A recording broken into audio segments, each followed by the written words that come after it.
لغز الخطة الرهيبة. لا تنسوا الاشتراك في القناة وتفعيل الجرس.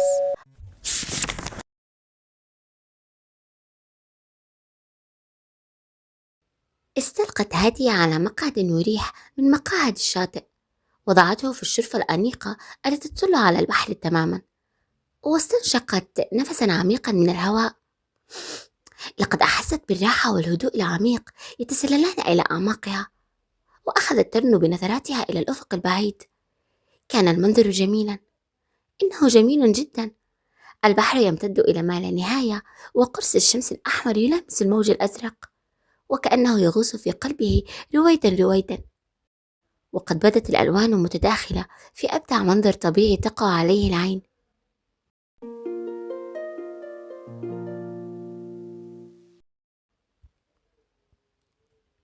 أثناء ذلك شعرت هادية بأن أعصابها تهدأ، حتى كادت تستغرق في النوم.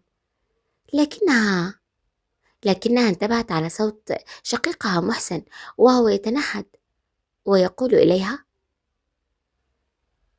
أوه هادية، منظر رائع. لكن ماذا محسن؟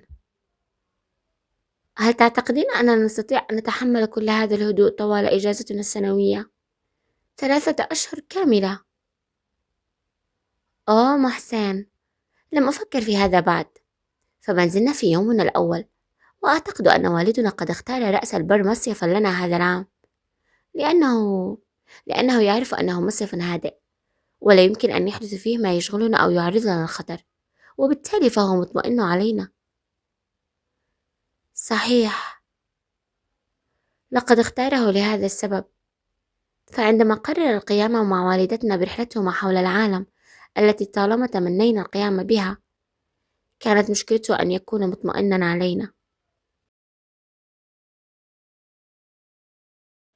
لكن ما رأيك أن نقوم ببعض الرحلات إلى الأماكن المجاورة من وقت إلى آخر؟ أرجوك يا هادية.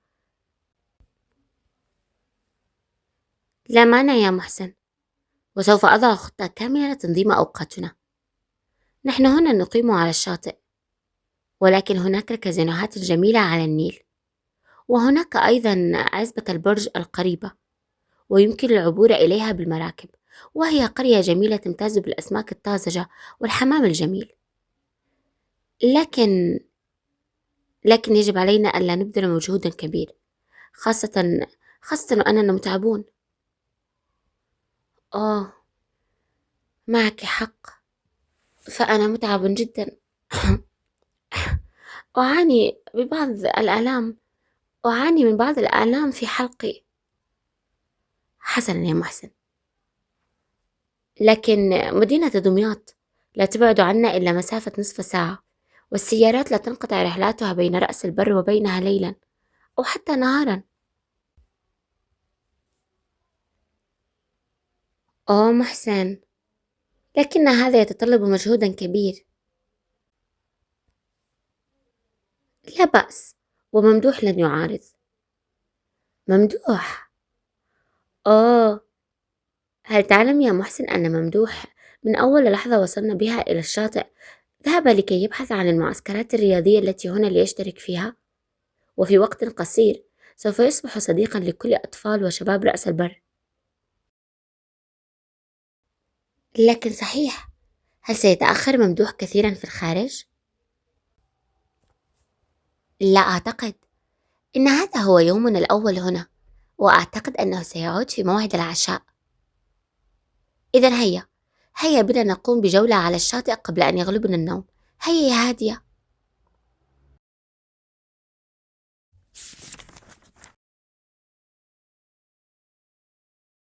انقضى الوقت سريعا، وهادية ومحسن يتجولان على الشاطئ.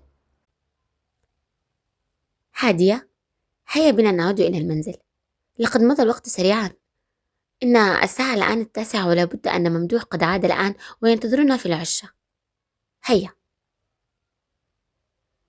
لا أظن أنه عاد، لأن لا يوجد أي أضواء تدل على وجود ممدوح عند باب المنزل. انظر. لا بأس، من الممكن أنه نسي إشعال الضوء. هيا بنا.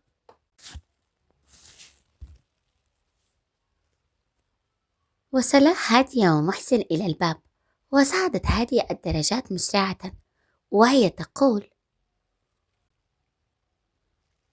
محسن، غريبة أن ممدوح لم يأتي حتى الآن، أنا قلقة عليه. هادية، أنا هنا، أنا هنا منذ ساعة في انتظاركم. ممدوح، ما بك؟ إن وجهك مصفرا وعيناك حزينتان وكأن الدموع تلمع فيهما. ماذا حدث؟ هل أصابك شيء؟ هل أنت مريض؟ لا يا محسن، أنا بخير. بخير؟ نعم، أنا بخير، لكن صديقي الذي أعتبره مثل شقيقي تماما حدث حدث له حدث له شيء غريب.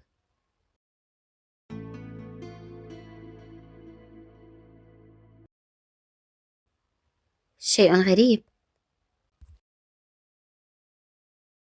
وما هو هذا الشيء؟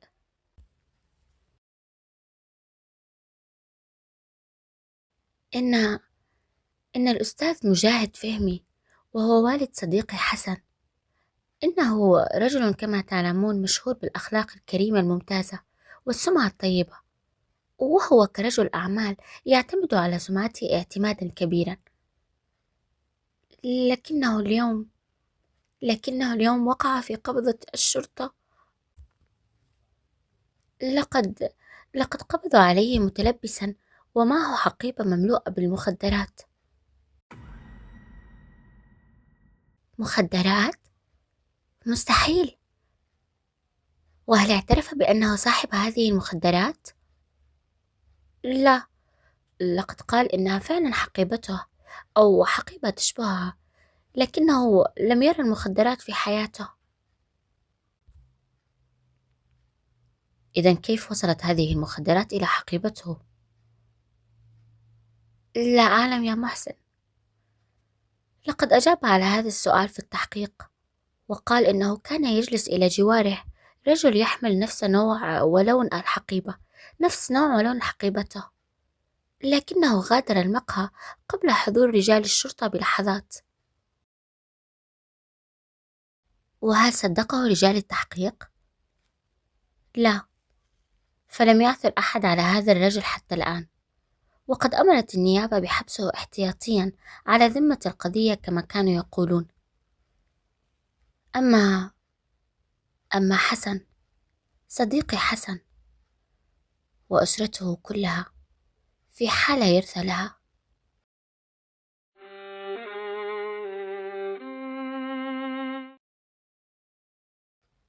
ولقد أتيت الآن لكي أستشيركم في ماذا أفعل، فأنا لن أترك صديقي وحده. ولا نحن يا ممدوح، فقد أترك لنا فرصة لحظات نفكر فيها.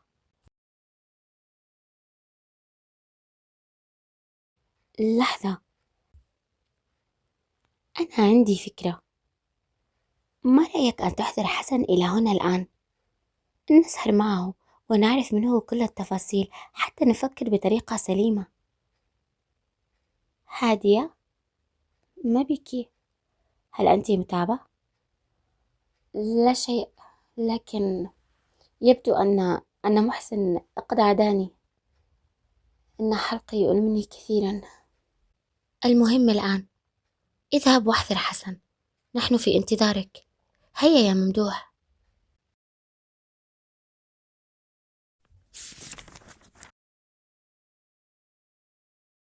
قفز ممدوح من مكانه وقال بأنه سوف يعود بعد دقائق ومعه حسن.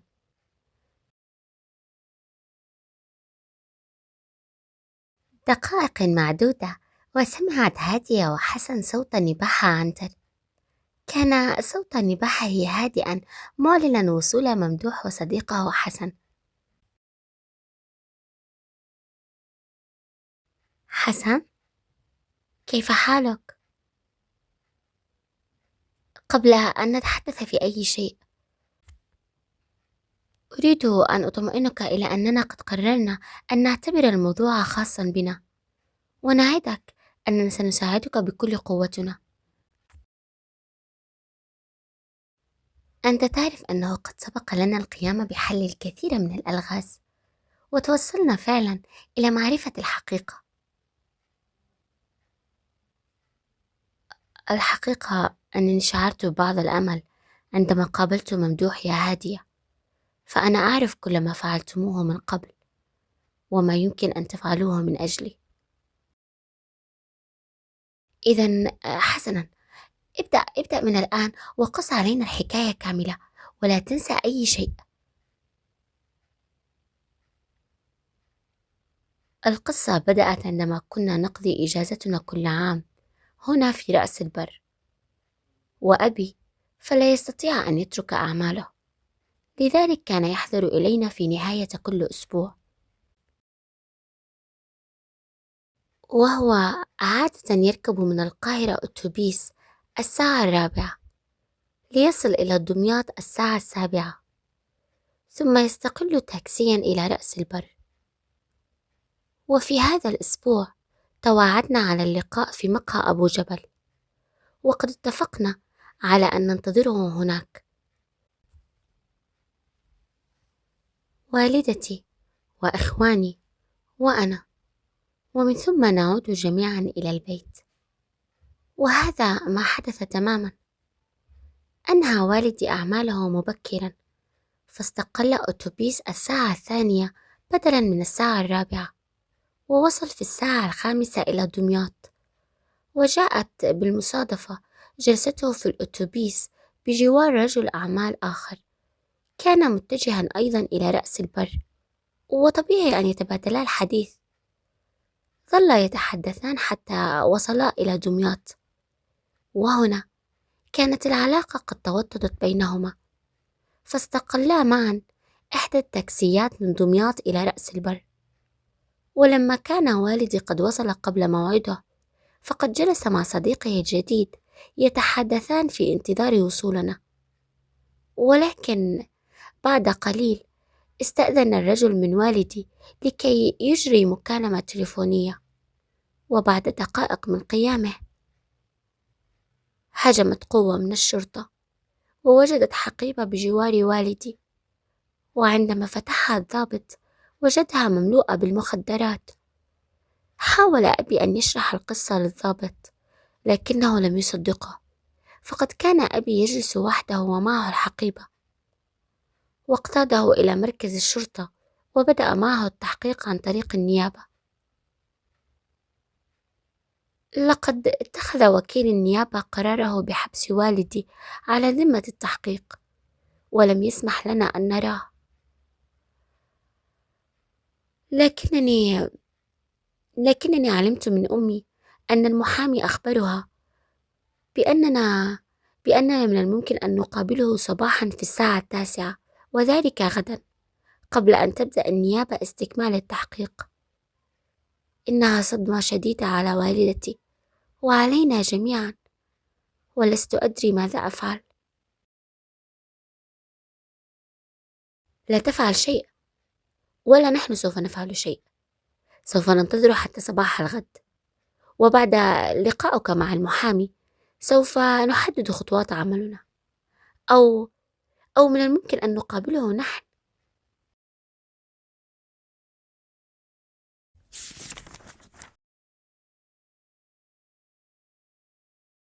وفي صباح اليوم التالي كان المغامرون الثلاثة وصديقهم حسن عند مكتب المحامي.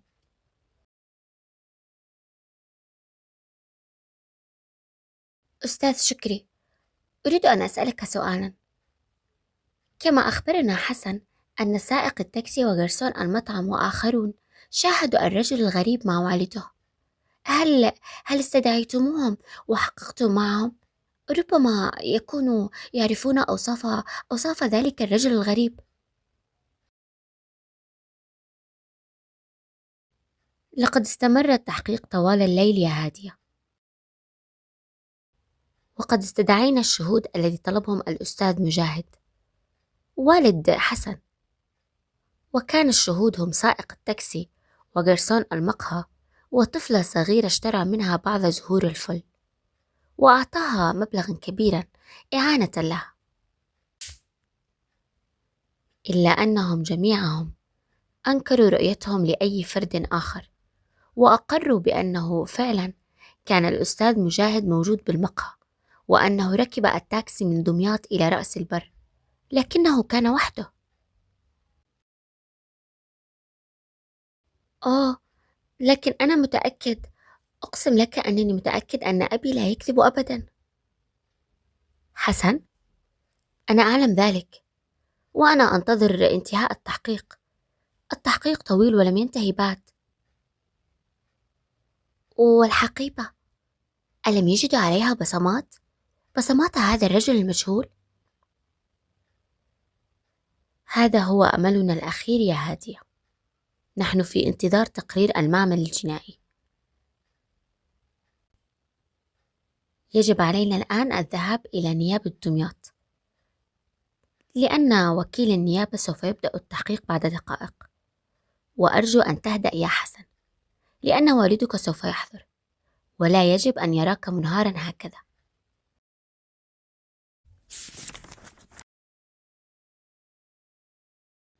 بالنسبة إلى والد حسن، كان يسير مرفوع الرأس، لكن وجهه كان مصفرا، ويبدو وكأنه لم ينم ليلته.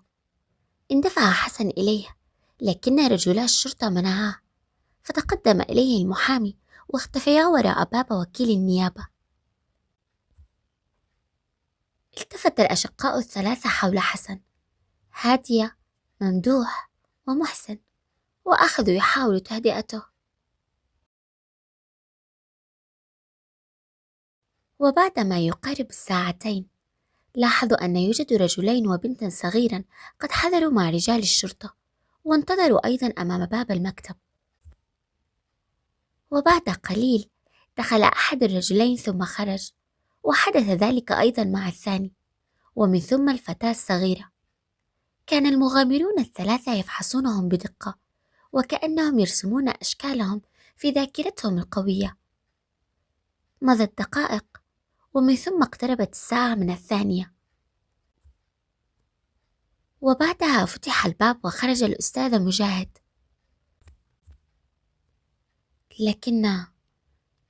لكن في هذه المرة لم يلقي حتى نظرة على ابنه، وإنما مضى مسرع الخطى بينهم. وكاد حسن يصرخ ويجري وراءه عندما خرج المحامي ومد يده يمنعه من الحركة. ما هذا يا حسن؟ والدك يرجوك أن تكون رجلا في تصرفاتك، وقد طلب مني أن أقول لك كل ما حدث بصراحة. لقد طلب والدك مواجهة الشهود، وقد أحضرناهم مرة أخرى، ولعلكم قد رأيتموه منذ قليل، لكن للأسف لقد أصروا على أقوالهم. بل لقد ادعى سائق التاكسي أن والدك كان يحمل الحقيبة في يده. والوسمات يا حضرة المحامي،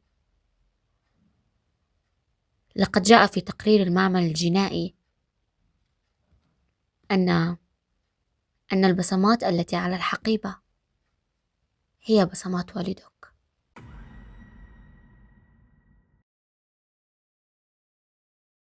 آه، معقول؟ لا، مستحيل.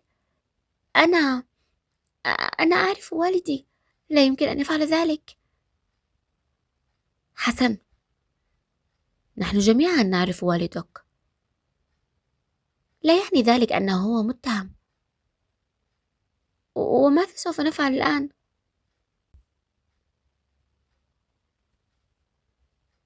لا شيء. إن تقرير المعمل الجنائي واضح، وقد علل والدك أن الرجل المجهول قد طلب منه عند نزولهم من التاكسي أن يمسك بالحقيبة حتى يدفع الحساب، وقد سار وهو يحملها فعلا إلى داخل المقهى، فليس غريبا أن تكون عليها بصماته. لكن للأسف النيابة أخذت بكلام الشهود، وقد أمر وكيل النيابة باستمرار حبس الأستاذ مجاهد، وأعتقد أنه سيبقى بالحبس حتى يقدم إلى المحاكمة. إن هذه أول مرة يحدث فيها تهريب مخدرات إلى المصيف، ولذلك يرغبون في أن تكون المحاكمة سريعة حتى تمنع المهربين من تكرار المحاولة. حسن، اجلس اجلس، نحن سوف نحاول أن نحل الموضوع. تحلون الموضوع؟ كيف؟ يعني هل تستطيع أن تسمح لنا أن نقابل الأستاذ مجاهد؟ نحن نحن لنا وسائلنا التي يمكن أن نصل بها إلى الحقيقة. أرجوك حضرة المحامي، أرجوك أن تعطيني هذه الفرصة. حسنا، سوف أطلب الإذن من النيابة، وأرجو أن تمروا علي في الساعة 5. سأكون قد حصلت لكم على تصريح.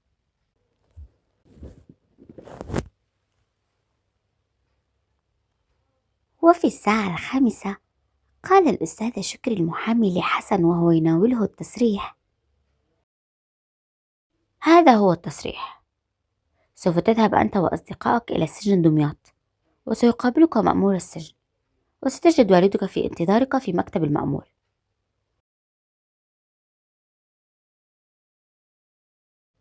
وفي مكتب المأمور اندفع حسن إلى أحضان والده. حسن، أرجوك أن تجلس، لا تنسى توصيات المحامي. إن إن الوقت قصير جدا، ونحن نريد أن نعرف القصة بتفاصيلها. يجب أن نصل إلى الحقيقة بسرعة. نحن نعلم أستاذ مجاهد أنك متعب، لكن ما سوف تخبرنا به هو سوف يساعدك بالخروج من السجن بإذن الله. بالحقيقة أكاد أجن، لم يحدث لي هذا من قبل. إنني أحدث نفسي: هل أنا مجنون؟ كيف أكون صادقا وكل هؤلاء الناس كاذبون؟ هل أصبحت أتخيل أشياء غير موجودة؟ أستاذ مجاهد، أرجوك أرجوك أرجوك أن تهدأ، وأرجو أن تجيب على بعض الأسئلة البسيطة. إن الوقت قصير، ونحن نعدك أننا سوف نساعدك. مثلا، هل أنت متأكد أن هؤلاء الثلاث هم أنفسهم الذين تعاملت معهم؟ السائق هل هو نفسه؟ الجرسون هل هو نفسه؟ حتى الفتاة الصغيرة؟ نعم، أنا متأكد تماما. لقد كنا نتحدث مع السائق طوال الطريق، وقال إن اسمه أحمد عزوز، ويعيش طول عمره في رأس البر شتاء وصيفا. والجرسون أيضا لا يمكن أن أشك في شكله. والفتاة الصغيرة، هذه هي المصيبة. لماذا تكذب هذه الصغيرة؟ لقد اشتريت منها بعض الفل وكانت تبكي، ولما سألتها عن السبب قالت إنها لم تبع شيئا هذا المساء. أعطيتها 50 قرشا، فكادت تصرخ من الفرح، واستمرت تدعو لي طويلا. أذكر أنها قالت لي أنها ستشتري بها طعاما لأمها المريضة. وهل واجهتها بهذا الكلام؟ طبعا، والغريب أنها كانت تنكر بإصرار، بل بكت أيضا حتى بدأت أشك في صدق كلامي أنا. كانت هادية تنظر إلى الرجل طوال الوقت، وكان الرجل يتحدث بحرارة وبصدق كبير، ولم يعد لدى هادية أي شك في براءته. انتهى وقت المقابلة، وخرج الأصدقاء في صمت حزين. وعند الباب الخارجي نظر ممدوح إلى هادية مستفسرا، فقالت هادية في صوت هادئ: إن الآن يجب أن يبدأ العمل. إنني لا أشك للحظة أن هذا الرجل بريء. هيا إلى البيت، على الأقل سوف نحن نعرف الآن من أين نبدأ. لحظة، أنا عندي فكرة. قبل أن نذهب إلى البيت، ما رأيكم أن نذهب إلى شكر المحامي؟ يعني لابد أن الشرطة قد حصلت على تقرير كامل عن الشهود الثلاثة، وطبيعي أن يكون عند المحامي صورة عن هذا التقرير. لا داعي أن نذهب نحن الثلاث، حتى حسن يجب عليك أن تغادر وترتاح قليلا. سوف أذهب أنا، وأنتما انتظراني في البيت.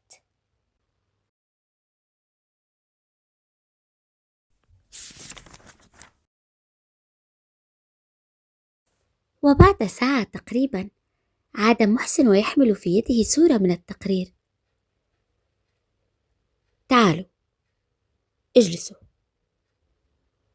لماذا تأخرت يا محسن؟ لم أتأخر، لكن المحامي كان مشغولا جدا، وكان عنده الكثير من الموكلين، لذلك لم أستطيع الحديث معه إلا عندما غادر جميع الموكلين.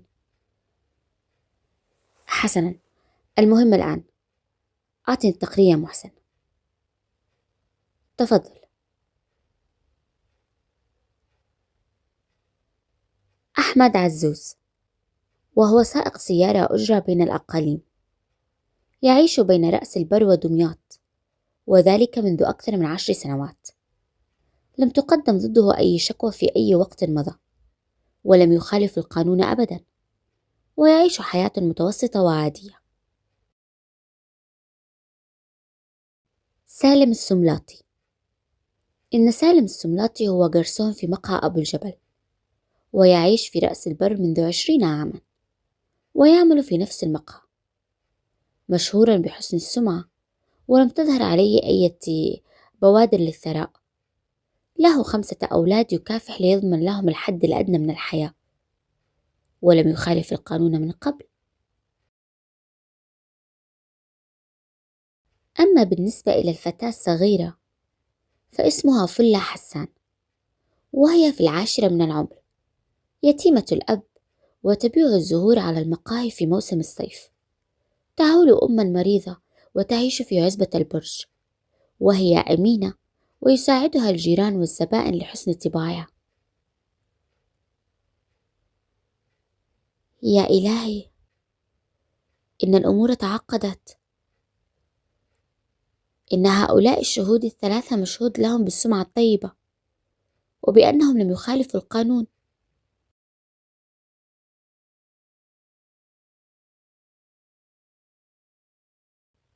يجب علينا أن نبدأ في الصباح الباكر. أنا سوف أتقابل مع أحمد عزوز، وممدوح سوف يتقابل مع سالم. أما أنت فستحاولين الاتصال بالطفلة الصغيرة فلة، وعلى كل منا أن يقرر الطريقة التي يتعامل بها في تنفيذ خطته.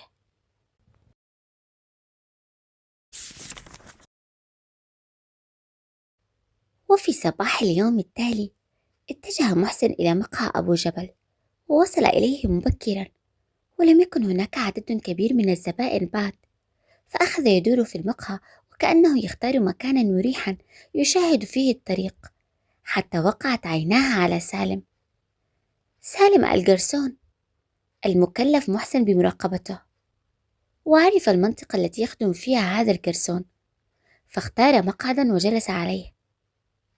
أخذ محسن ينظر إلى الرجل، وقد سلط عينيه عليه، ولم يحاول أن يخفي أنه يراقبه، بل تعمد أن يتابعه بنظراته في كل مكان ينتقل إليه في البداية. إلا أن الجرسون لم يشعر بهذا الصبي الذي يراقبه، واقترب منه وفي يده فوطة نظيفة، وانحنى ينظف المائدة وهو يسأله برقة عن طلباته. طلب محسن كوبا من الشاي، وظل يتبعه بنظراته، وكان الرجل كما قيل عنه تبدو عليه الطيبة والهدوء. لم تكن ملامحه توحي أبدا بأنه من المهربين أو من رجال العصابات. كيف يمكن لمحسن أن يشك في هذا الرجل؟ لقد شعر بالندم، إنه يعمل منذ أكثر من 20 عاما، ولم يتقدم أحد بالشكوى منه أبدا. يا إلهي، لكن يجب علي إكمال المراقبة. ظل محسن يراقب الرجل مراقبة دقيقة، ولم يرفع عينيه عنه في كل حركة وفي كل مكان، حتى لاحظ نظرة استفهام غريبة في عيون الرجل، وشعر محسن أن الرجل قد بدأ يشعر بمراقبته. إلا أن أثناء ذلك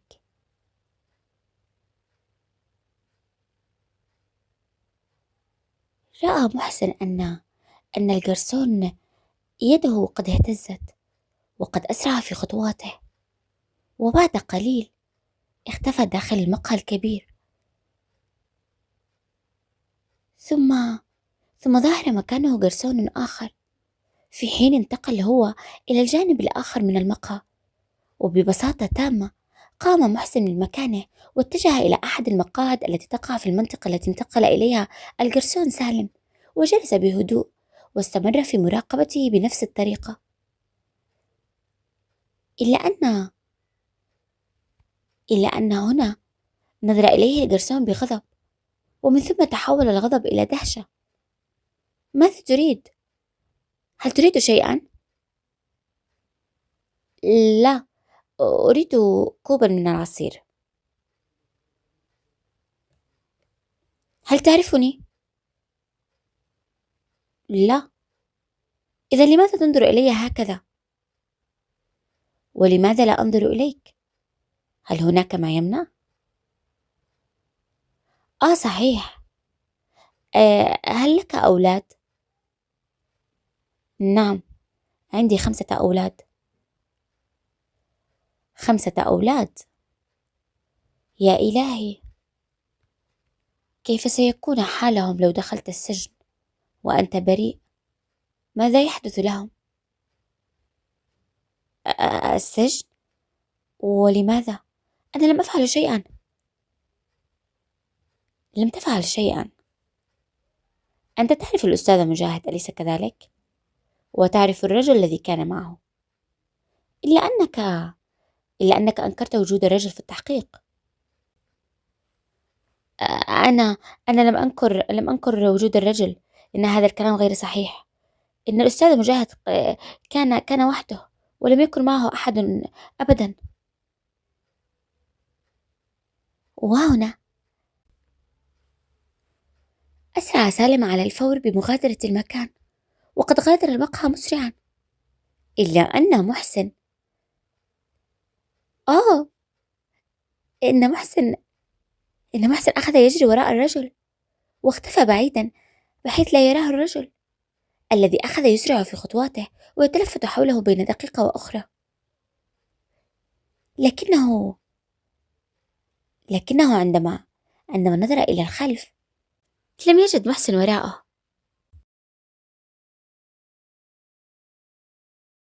لذلك بدأ يهدئ من سيره، وكأنه اطمأن قليلا. لكن في نفس اللحظة التي شعر فيها بالاطمئنان، فوجئ بمحسن يواجهه وجها لوجه.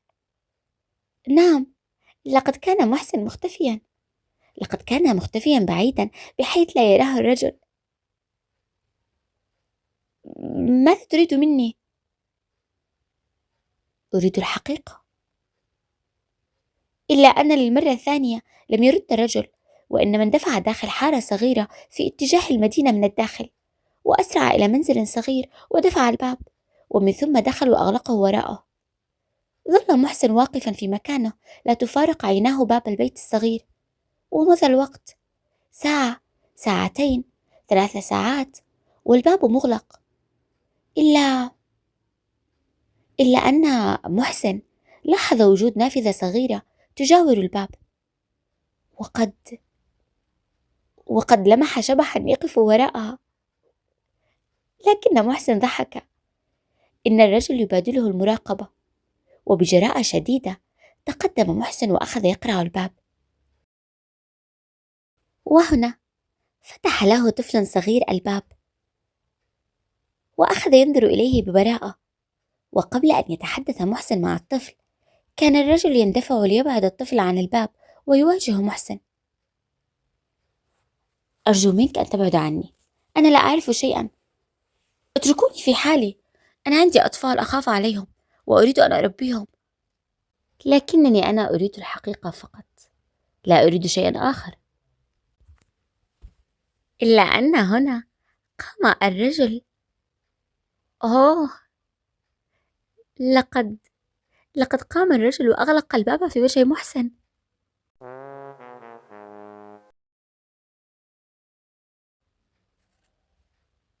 لا بأس، إن ذلك يؤكد أن خطتي تسير في خط سليم، وأن الرجل على وشك الانهيار. سوف أعود وأقف على ناصية الطريق، وعيناي سوف تكون على المنزل. وعاد الوقت يمر بطيئا، وشعر محسن بالجوع، فنظر حوله فرأى محلا للساندويشات في أول الشارع، وأدرك أنه يستطيع أن يراقب المنزل وهو عند المحل، فسار مسرعا إلى هناك وطلب بعض الساندويشات. وفجأة، أوه، لقد توالت الأحداث بسرعة شديدة.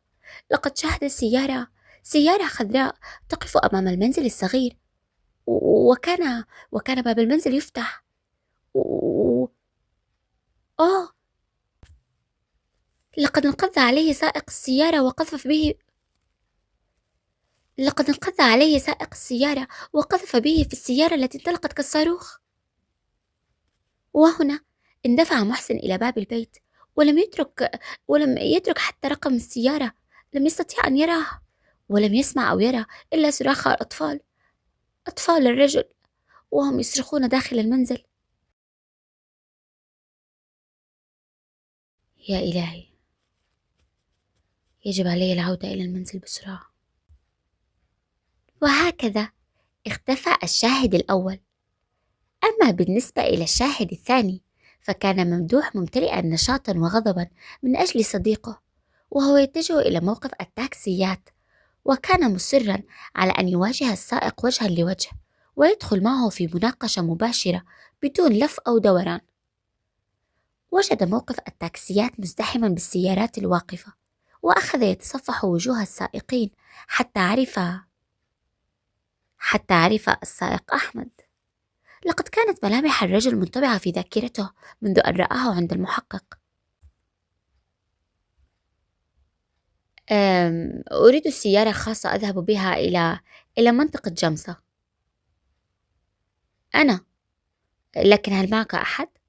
لا، لكني أريد أن أذهب إلى جمصة في مهمة سريعة وأعود فورا في نفس التاكسي، فهل يمكن أن تذهب بي إلى هناك؟ تفضل، 5 جنيهات، سوف أدفعها لك كاملة. آه, تفضل، سوف أوصلك إلى جمصة بسرعة. حسنا، هيا.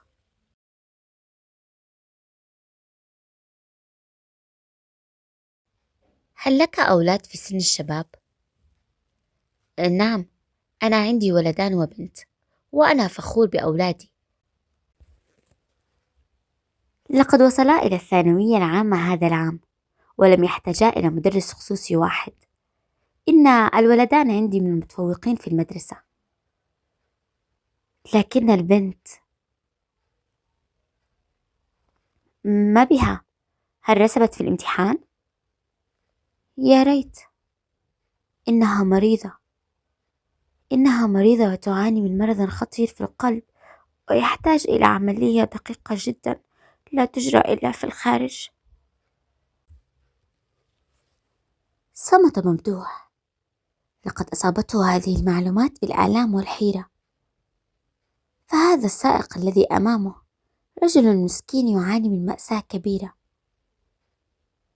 أثناء ذلك كانت السيارة تمضي بهما في الطريق الزراعي الضيق، والرجل يقودها بحنكة ودراية، والابتسامة على وجهه هادئة، وكأنها لا تخفي كل هذه الآلام التي تعتصر في قلبه.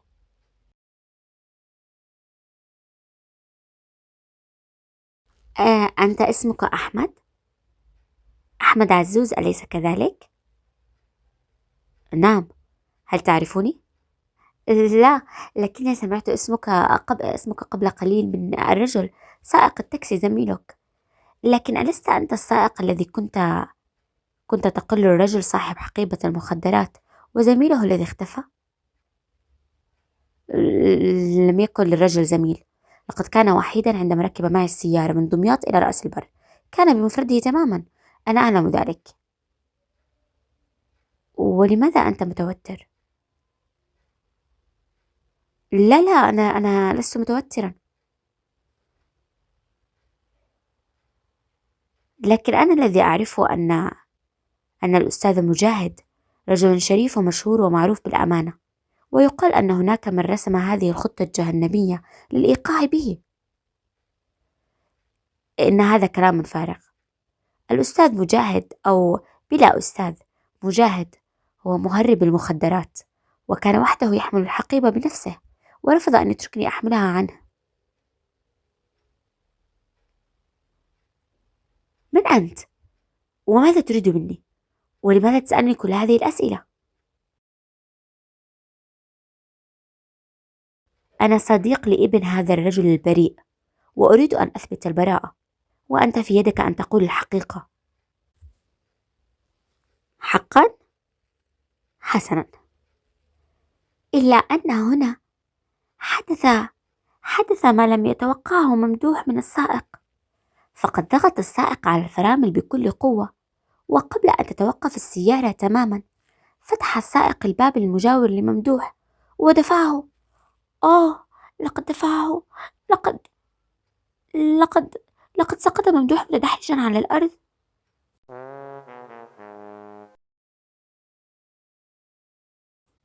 وهكذا اختفى الشاهد الثاني.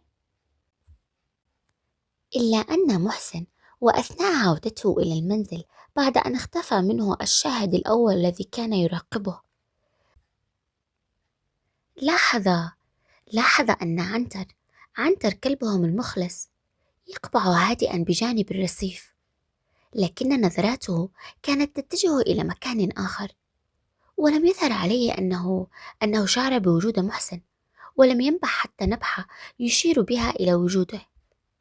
إنها المرة الأولى التي يحدث فيها هذا. إنه يعرف أصحابه من رائحتهم وسط آلاف الموجودين، ويتجه إليهم مسرعا معلنا عن مكانه. ما الذي حدث له؟ هل فقد وعيه؟ إلا أن الأمر مختلف تماما.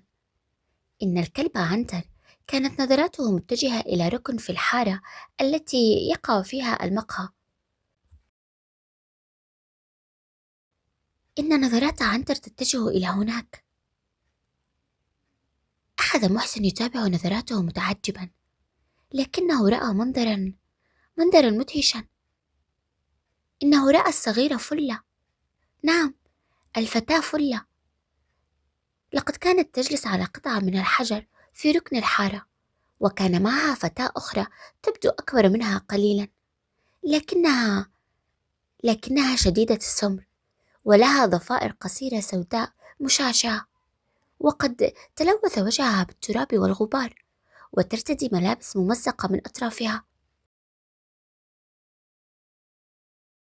أخذ محسن يشارك عنتر في مراقبة الفتاتان حتى انتهيا من الطعام، وبعدها رأى فلة تقتسم سلة الزهور التي معها مع الفتاة الأخرى التي وقفت وهي تعرج في مشيتها متجهة إلى الطريق العام. وعندما اقتربت من محسن حدث حدثان في وقت واحد. لقد تحرك عنتر، لكنه بدلا من أن يسير وراء فلة، لقد سار وراء الفتاة الثانية، الفتاة السمراء. وعندما اقتربت من محسن لمعت في عينيها نظرة جعلت محسن يجلس جامدا في مكانه. فقد أذهلته المفاجأة.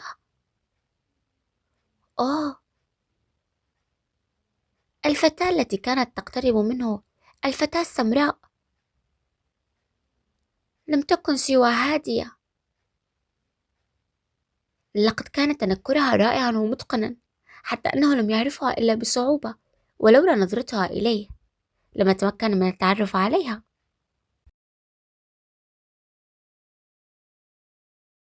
وبعد أن انتهت هادية من الحديث مع محسن، أكملت رحلتها وأخذت تعرج في مشيتها، وكان عليها أن تسير مسافة طويلة، وهي المسافة ما بين شاطئ البحر ومقهى أبو جبل، وذلك في قلب مدينة رأس البر. وفكرت أن تركب الأتوبيس، لكنها خشيت أن تكون مراقبة من أي شخص، وليس من المعقول أن تبيع الزهور بقروش قليلة ثم تدفع ثمن تذكرة تكلفتها قرشين على الأقل. لكنها المسافة لن تقل طولها عن ساعة كاملة من السير. وعليه فقد بدأت رحلتها بأسرع ما يمكنها أن تسير عليه وهي عرجاء. كان وراءها محسن، وذلك على مسافة متقاربة. طلب من هادية أن تنتظر قليلا، لعل وعسى يأتي ممدوح. لكن يا محسن، من الممكن أن رحلة ممدوح تطول أكثر. أليس من الممكن لغاية الآن لم يجد الشاهد الثاني؟ لا أظن. إن مهمته بسيطة، وهي مراقبة سائق التاكسي. دعينا ننتظره قليلا. حسنا. وبعد ما يقارب النصف ساعة ظهر ممدوح، لكنه لم يستطع أن يقص على أخويه ماذا حدث معه. سوف تخبرنا بكل شيء لاحقا، لكن الآن يجب علينا اللحاق بهادية. هادية؟ لماذا؟ إلى أين تريدين الذهاب؟ أريد الذهاب إلى مقهى أبو جبل، وذلك في قلب مدينة رأس البر. لحظة، أليس هذا حسن؟ ما الذي أتى به إلى هنا؟ لا أعلم. كيف حالكم؟ نحن بخير. حسن، ما الذي أتى بك إلى هنا؟ إن الأستاذ فريد لطفي يريد أن يراكما ويتعرف عليكما. لقد ذهبت إلى منزلكما، لكنني لم أجدكما. أجدكما منزلكما؟ أوه. هادية، ما بك؟ آه، لا شيء. أتحدث مع نفسي. أم، هيا أكمل كلامك. كيف عرفت أننا هنا؟ لا أعلم، لكنني عندما كنت في السيارة أنا وأستاذ فريد لطفي استطعت أن أشاهد محسن. نعم، استطعت مشاهدته، لذلك طلبت من الأستاذ فريد أن يوقف السيارة قليلا، ونزلت لكي أتحدث معكم. إن الأستاذ فريد لطفي يريد أن يراكما ويتعرف عليكما. من هو الأستاذ فريد لطفي؟ إنه مساعد الأستاذ شكري، لأن الأستاذ شكري غير موجود حاليا، فقد سافر إلى القاهرة لأعمال هامة، وسوف يتوكل الأستاذ فريد القضية حتى يعود الأستاذ شكري. حسنا، هيا بنا نقابله.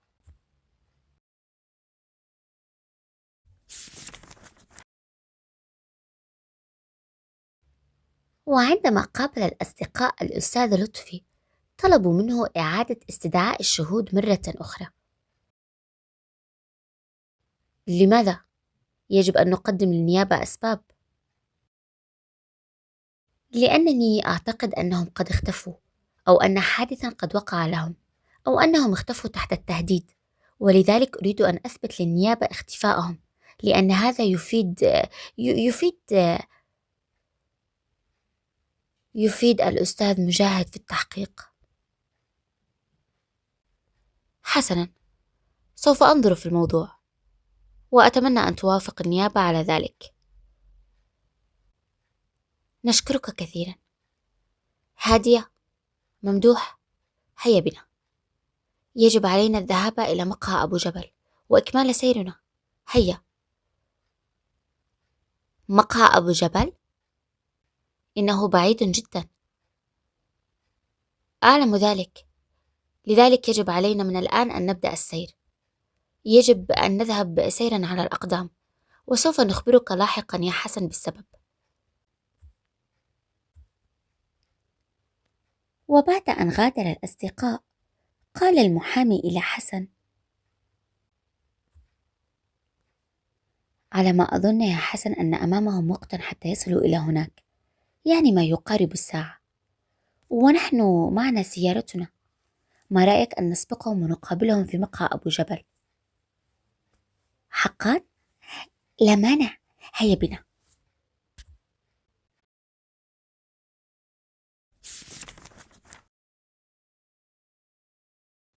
ولم يمض وقت طويل حتى استطاع الأستاذ فريد الوصول إلى مقهى أبو جبل. أوف يا حسن، إن هذا المساء شديد الزحام. سوف أحاول أن أضع السيارة في أقرب مكان إلى المقهى.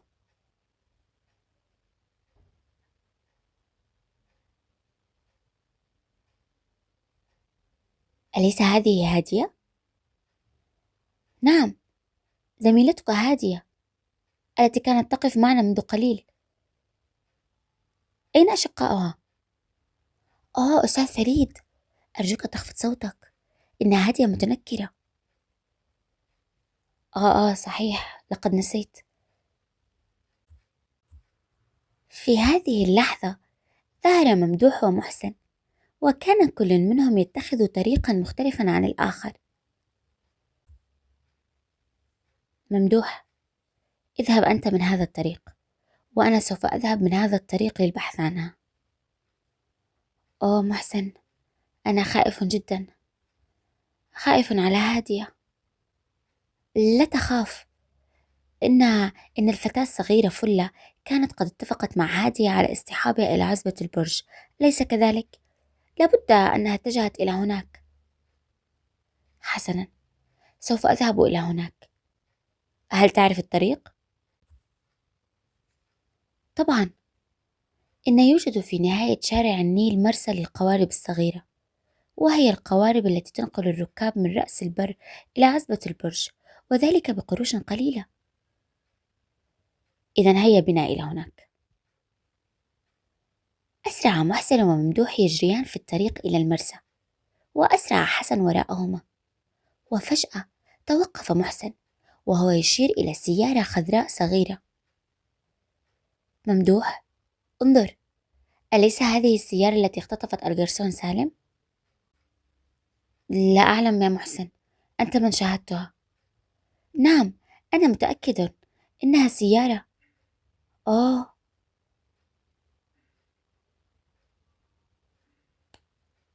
إنها سيارة الأستاذ فريد لطفي. فريد لطفي المحامي.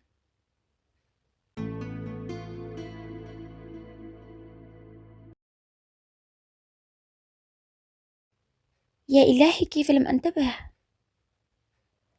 آه يجوز أنني مخطئ، لكنها لكنها نفس اللون والماركة. الآن المهم الذهاب إلى عزبة البرج. هيا بنا، هيا بنا. إن هادية من الممكن أن تكون في خطر. حسنا، هيا.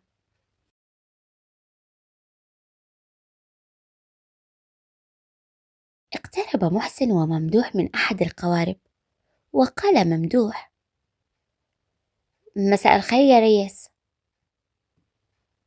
مساء الخير. هذا القارب لك؟ نعم. هل يمكن أن تنقلنا إلى عزبة البرج؟ لا، لأن الظلام شديد جدا، ولا يمكن. ولا يمكن ماذا؟ لا يمكن. يجب عليكم أن تنتظروا حتى تعود الأضواء. لكننا نريد الذهاب الآن، أرجوك. إن إن لنا شقيقة قد ذهبت إلى هناك، والوقت متأخر، ونريد البحث عنها. لم تذهب اليوم فتيات إلى عزبة البرج. الوحيدة التي مرت هذا المساء هي فلة، وكان معها قريبتها، ولا أظن أنها شقيقتكم. يا إلهي، أريد أن أهجم على هذا الرجل. محسن، إن هادية هناك، إن هادية هي الفتاة التي كانت مع فلة. يكفي أننا عرفنا أن هادية في عزبة البرج، وهي ذكية بما يكفي لكي تتصرف. محسن، أتعتمد على شجاعة هادية؟ ما بك؟ وأين عنتر؟ عنتر؟ يا إلهي، لو كان عنتر معها على الأقل كان يحميها. ممدوح، هل أنت مريض؟ نعم، إن حلقي يؤلمني. حسنا، الآن ماذا سوف نفعل؟ كيف حالكم يا أصحاب؟ آه، حسن، ماذا تفعل هنا؟ لقد استطعت أنا والأستاذ فريد أن نسبقكم إلى هنا. فريد؟ نعم، لقد شاهدت السيارة منذ قليل. صحيح. أريد أن أعرف كيف تعرفت بالأستاذ فريد؟ كيف؟ إنه تلميذ الأستاذ شكري عبد الرحمن. وماذا أخبرته؟ لقد طلبت منه استدعاء الشهود، ولما سألني عن السبب ذكرت له القصة كاملة. وهل أخبرته أن هادية تراقب فلة، وأنها تتنكر في ملابس فتاة صغيرة مسكينة؟ نعم، أخبرته بكل هذا. حسنا، ما الأمر؟ لا شيء، لكنني أحاول الربط بين اختفاء هادية المفاجئ وبين وجود السيارة الخضراء. الآن الآن المهم هادية، لن أنتظر أكثر من ذلك. سوف أذهب إلى عزبة البرج، سوف أذهب إليها سباحة. ممدوح، ما هذا الغباء؟ وقبل أن يعترض ممدوح أحد، تقدم مسرعا إلى شاطئ النيل، وسمع محسن وحسن صوت قفزته في المياه.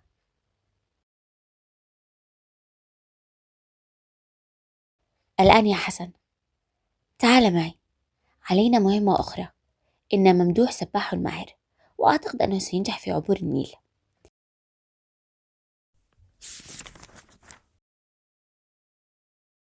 وحقا كما قال محسن عن شقيقه ممدوح بأنه سباح ماهر، لقد كان سباحا ماهرا، استطاع أن يقطع المسافات الطويلة.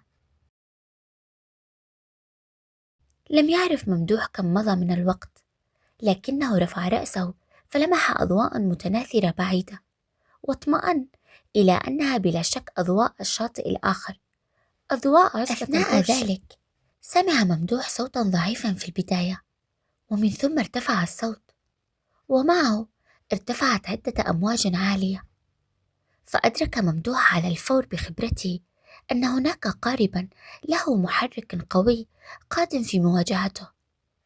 حاول ممدوح أن يعرف مكانه حتى يبتعد عن طريقه، وفي لحظات سمع صوت المحرك القوي بجواره. أوه، لقد شعر ممدوح أن هناك لطمة قوية على رأسه.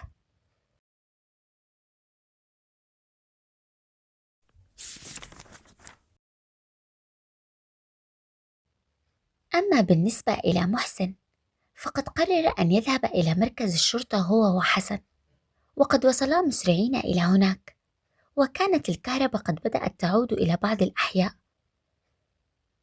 أريد مقابلة الضابط فورا، أرجوكم. طلب محسن أن يجلس مع الضابط على انفراد، وبالرغم من الدهشة التي ظهرت على وجه الضابط إلا أنه وافقه على الحال. واستطاع محسن أن يقنع الضابط في حديثه، وقد قص عليه الرواية كلها منذ البداية بأسلوب سريع وموجز ومحكم.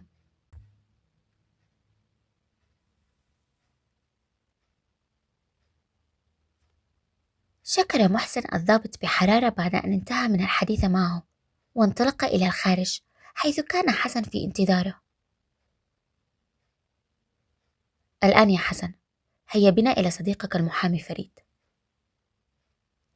أرجو أن أجده.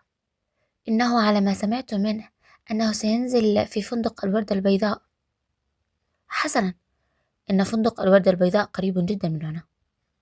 هيا بنا.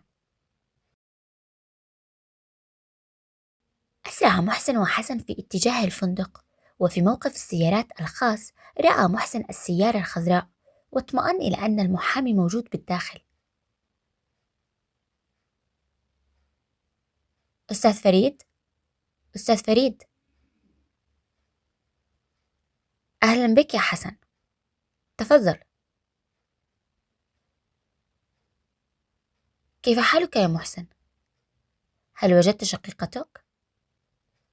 طبعا، لقد استطاع ممدوح شقيقي أن يجدها، وتبعها في قارب إلى عزبة البرج، وسوف يأتي إلينا بالأخبار حالا. إذا حسنا، لقد تذكرت أن لدي موعدا هاما. يجب علي المغادرة. يجب علي المغادرة. ألم أقل لك يا حسن أن شكوكي في محلها؟ بصراحة يا محسن لم أفهم عليك أي شيء. لا داعي، سوف تفهم لاحقا، لكن تعال معي الآن. وقف حسن ومحسن بعيدين مختفيين وراء ناصية يستطيعان أن يشاهدا منها الأستاذ فريد. وبعد دقائق اندفع فريد خارجا ونظر حوله، ثم أسرع إلى سيارته فاستقبلها وانطلق بها مسرعا. لم يكن يدري أن هناك سيارة أخرى بها الملازم أول بهاء وبعض رجال الشرطة تتبعه. أما محسن وحسن فقد اتجها إلى مرسى القوارب ووقفا في الانتظار. بعد دقائق معدودة وصلت السيارة الخضراء، وقفز منها فريد ورجل آخر لم يتبينا ملامحه، واتجها إلى مرسى القوارب فورا، ثم انحرفا إلى جانب مظلم اختفيا فيه.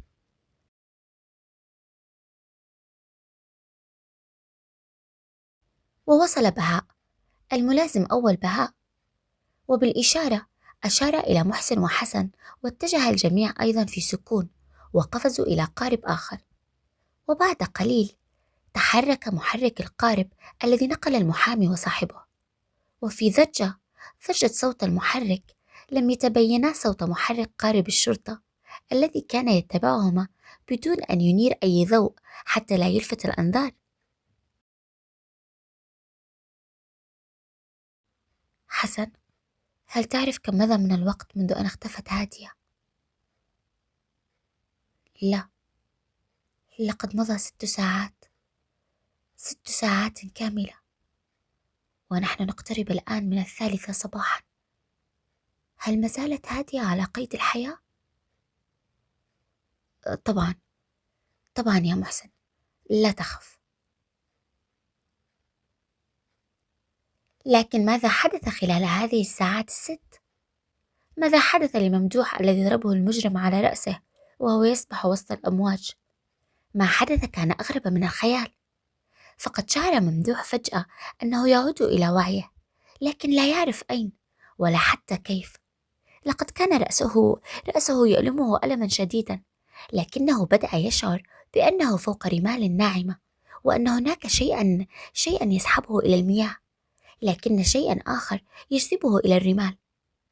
استعاد وعيه بعض الشيء، وشعر فعلا أن المياه تجذبه إليها والموج يسحبه، فاستعان بما بقي له من قوة ليدفع نفسه إلى الوراء وليجد نفسه بعيدا عن الأمواج، وشعر ببرودة الرمال المبللة تحته، لكنه أغمض عينيه محاولا تذكر ما حدث. مرة أخرى بدأ يحس بشيء لزج على وجهه، ثم سمع نبحة خفيفة أعادته إلى الحياة. يا إلهي، إنه صوت عنتر. لقد قفز عنتر إليه وكان جالسا بجواره. عنتر الكلب المخلص الوفي. لقد قفز وراء هادية إلى المياه، لكنه لم يستطع أن يترك القارب السريع، وتغلبت عليه الأمواج، ومع ذلك بقي يكافح الغرق والموج ساعات طويلة في المياه. وعندما ضرب القارب ممدوح كان عنتر قريبا منه وقريبا من الشاطئ، فأدركه وظل يكافح وهو يجذبه بأسنانه حتى ألقاه على الشاطئ. وهكذا أنقذ عنتر صاحبه ممدوح.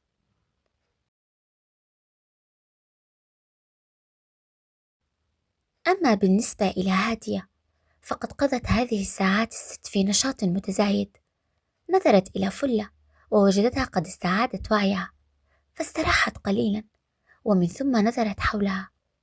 لقد وجدت هادية أن المكان صامت لا صوت فيه، لا صوت يصدر من الخارج ويصل إليها، فهو مبنى من الأحجار الصلبة.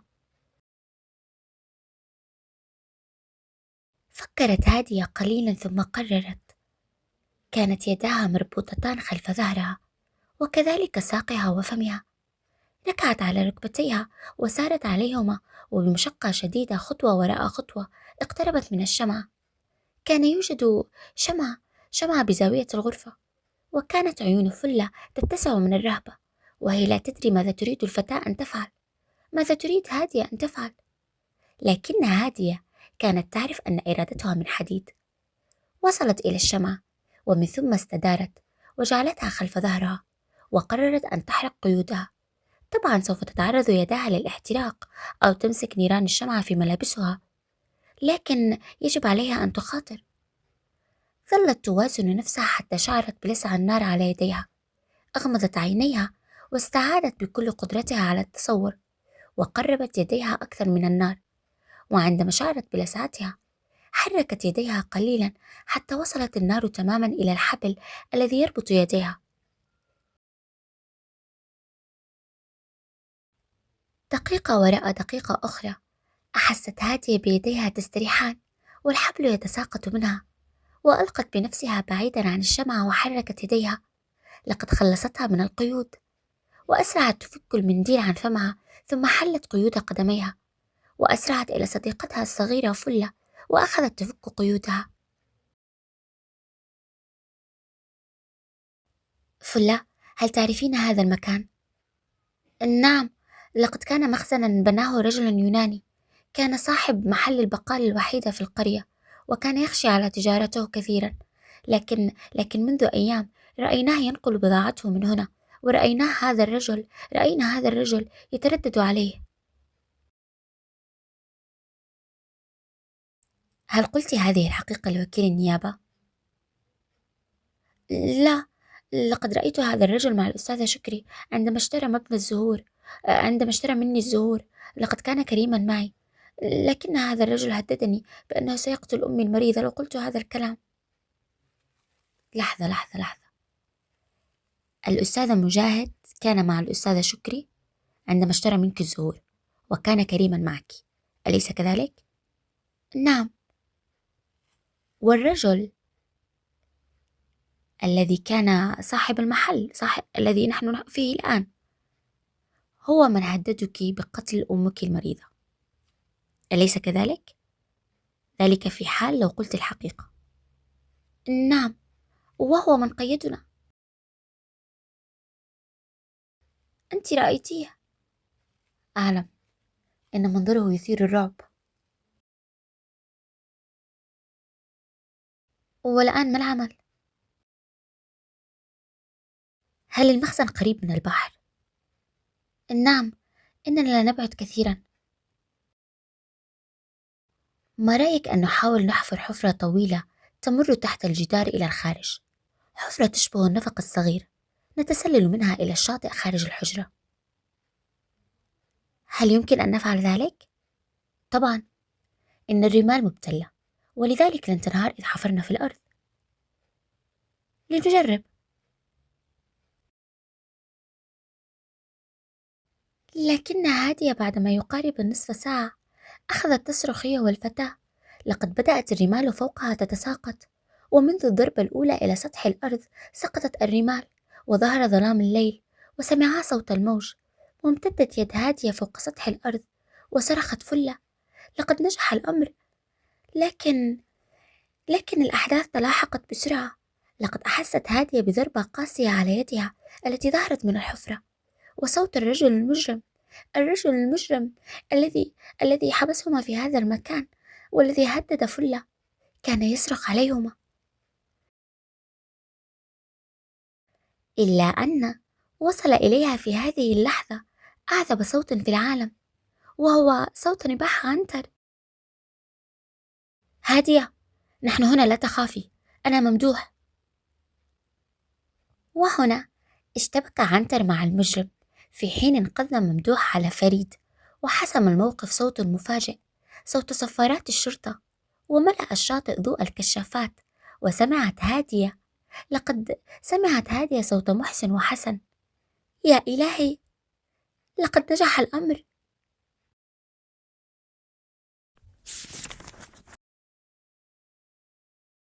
وفي مركز الشرطة كان المنظر غريبا. لقد كان المحامي جالسا وفي يده القيود الحديدية، المحامي فريد، وكان بجواره الرجل الآخر الذي كان يهدد هادية وفلة، لكنه كان هذه المرة بدون قناع. وكان أيضا يجلس الأولاد الثلاثة، حسن ومحسن وممدوح، والضابط بهاء.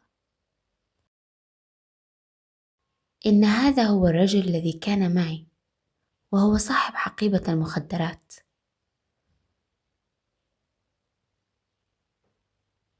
هل أنت متأكد أستاذ مجاهد؟ نعم، لكن ما علاقة المحامي فريد به؟ إن ذلك السؤال سوف يجيب عليه الأستاذ حمدي سالم. حمدي سالم؟ نعم. هل تعرف هذا الاسم؟ نعم، إنه صديقي السابق، وقد كان وقد كان وقد كان مرؤوسي في العمل، وأنا اكتشفت اختلاسه لمبلغ كبير، وبدل من أن أقدمه للعدالة فيأخذ طريقه إلى السجن، فضلت أن أمنحه فرصة للحياة الشريفة، فلم أعلن اختلاسه، واكتفيت بأن يعيد المبلغ، ومن ثم فصلته من العمل.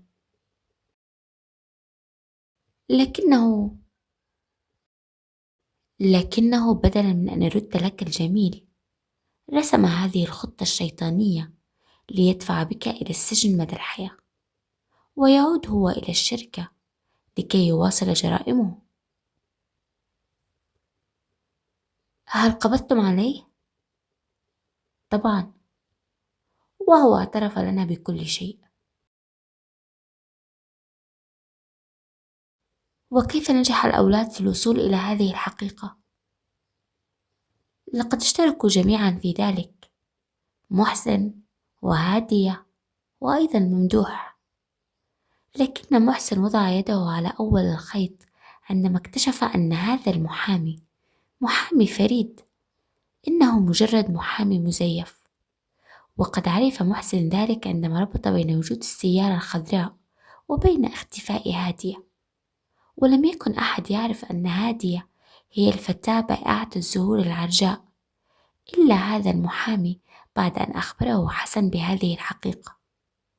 ثم رسم محسن خطة دفعت المحامي إلى أن يسرع إلى التحرك عندما أخبره أن ممدوح يعرف مكان هادية.